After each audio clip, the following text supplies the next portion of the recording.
Welcome to JLive. I'm Laura Mandel, JArts Executive Director, and it's great to be with you for JLive, our virtual series of bite-sized conversations about Jewish life and art with the best artists with Boston connections.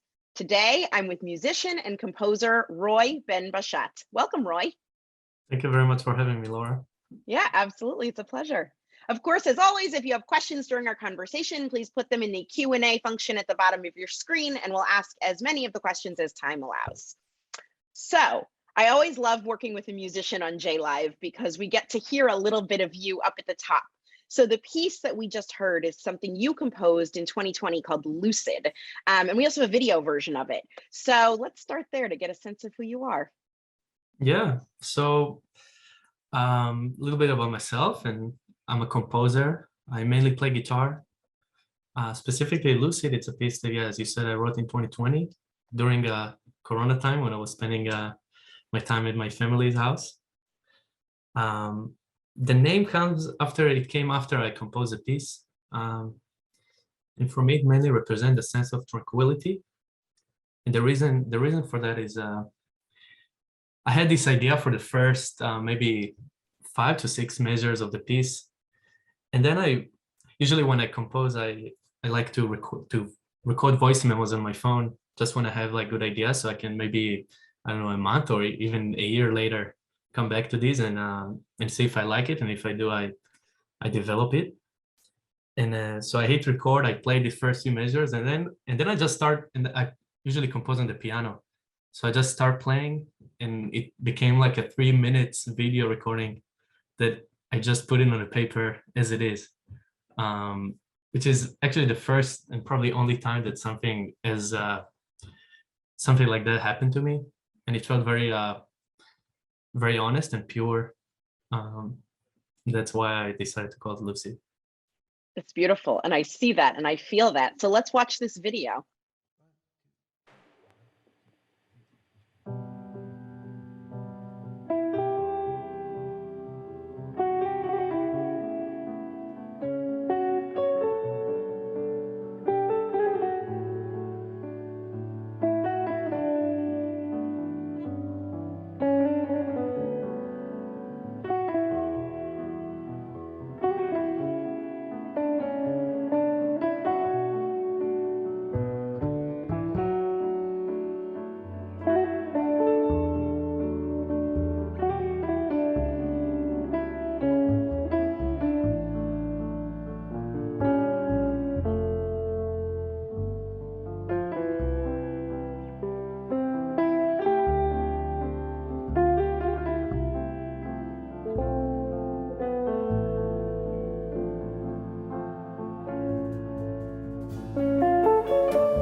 So, Roy, I love that you can really see and feel the authenticity you're talking about. So, I want to go back to where that comes from. So, Yeah. I asked you the other day whether you grew up in a family of musicians, and when you said no, I was slightly shocked. So, let's go back to your childhood in Israel. Tell us, like, what was your childhood like, and who inspired you to become the musician and the artist that you are? Of course. So I'm originally from Tel Aviv, a north neighborhood in Tel Aviv. So I'm not really in the city, but it's considered Tel Aviv yet. I started playing guitar when I was about 9, and I started becoming more serious about it when I was 13. My first guitar teacher, who at a certain point became much more than that. He One of the things that as I told you last week, one of the things that I probably took the most of him is not, he wasn't maybe the best guitarist, or I wasn't like all the I was always jealous about the other kids who were learning all these they call them shredders, because they play all these fast lines and metal and all these very impressive stuff, and I just wasn't like that. He was very, very simple. He just liked songs, more American, Israeli rock, folk music.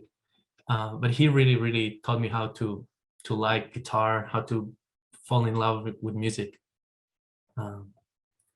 And he sent me to, when I became more serious and more advanced, he sent me to another guitarist who is considered one of the best jazz guitarists in Israel. And he prepared me to for an audition to this art high school in Israel, which is a very well-known school called Michelin. And so a year prior to the audition, I probably practiced about 8 or 9 hours a day, just preparing for this audition.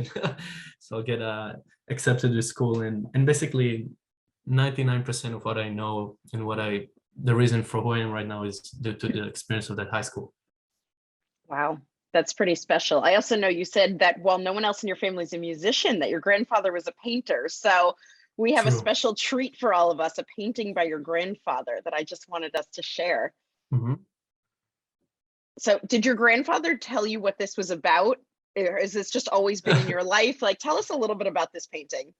Yeah, so my grandfather always liked to paint, but he mainly paints portraits. So this specifically, I was thinking about sending you a portrait, but then I remembered he has probably very, very few paintings that are not. He always for any occasion he will paint a portrait of someone in the family and just give it as a gift. But this one specifically, it's a statue that he and his wife they have in their living room, which basically looked like that, and he called it. In Hebrew, the meaning, it's a demon. It's a gifted demon. So it's basically a phrase that means someone is with a very high and advanced um, characteristics that allows him to do something that is inhuman. And he did a lot of versions of this painting, specifically this statue, and this one is his favorite and also my favorite, that he put it in his living room.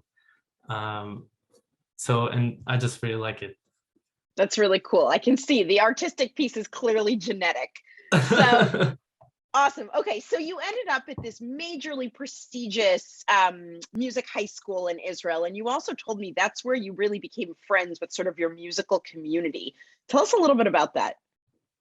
So this high school, compared to most high school in Israel, is more of a national high school. So people from all over the country comes to study there. So before that, I only knew people in my neighborhood, people who are from my area, and then I became to know people from all around the country, and also people that nowadays are, some people maybe not musicians anymore, but some of them are the top leaders of the industry already, and some are my best friends that it's admiring to see how everyone as a community took their own path, but we're still best friends, and we literally grew up studying jazz and music together. And even some of them, after high school, I transferred and I auditioned to Berklee College of Music, and I had the honor to go with some of my friends from the high school. Yeah. I also just have to say, you told me you got a full ride scholarship to Berklee, and my response was, "That's incredible." I mean, that must have been the moment you knew you were really good.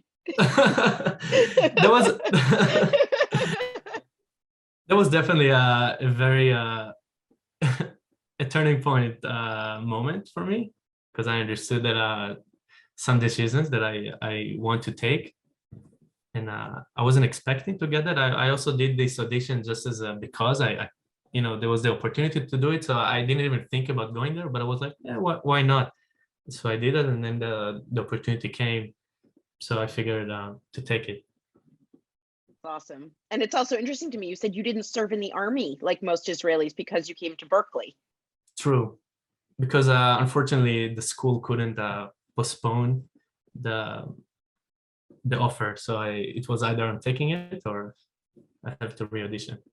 I think you made a good decision, because I would like to watch another piece now that you composed, another piece called Mistakes, because you've said to me a few times now, you're not just a guitar player. It's really important to you that you're a songwriter, a composer, a producer. So let's watch this piece called Mistakes, and then we can talk a little bit about what it is.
Gorgeous.